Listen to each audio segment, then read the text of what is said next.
السلام عليكم ورحمة الله وبركاته. وجهت الفنانة حلا الشيحة رسالة للداعية الإسلامي معز مسعود، أعربت من خلالها عن فخرها به، وذلك بعد ساعات من تأكيد علاقتهم للجمهور من خلال موقع التواصل الاجتماعي الانستجرام.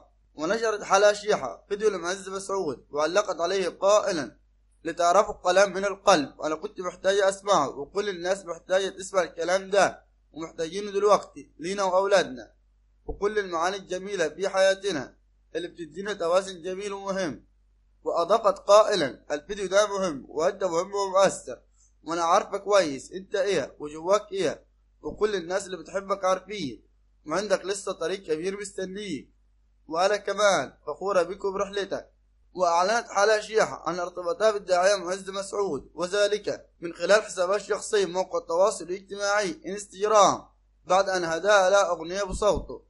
وانتشرت مؤخرا أنباء عن ارتباط معز مسعود وحلا الشيحة عاطفيا بعد أن تعرفوا على بعضهم خلال هذا العام. وأكدت الأنباء عن قرب زواجهم، وهذا ما لا يؤكده أو لا ينفيه خلال الفترة الماضية أي من الطرفين. وتداولت موقع التواصل الاجتماعي خلال الأسبوعين الماضيين صور تجمع بين معز مسعود وحلا الشيحة التي كانت برفقة أولادها.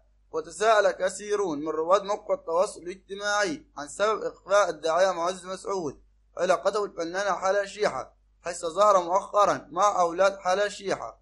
وفي الأخير شكرا لكم والسلام عليكم ورحمة الله وبركاته.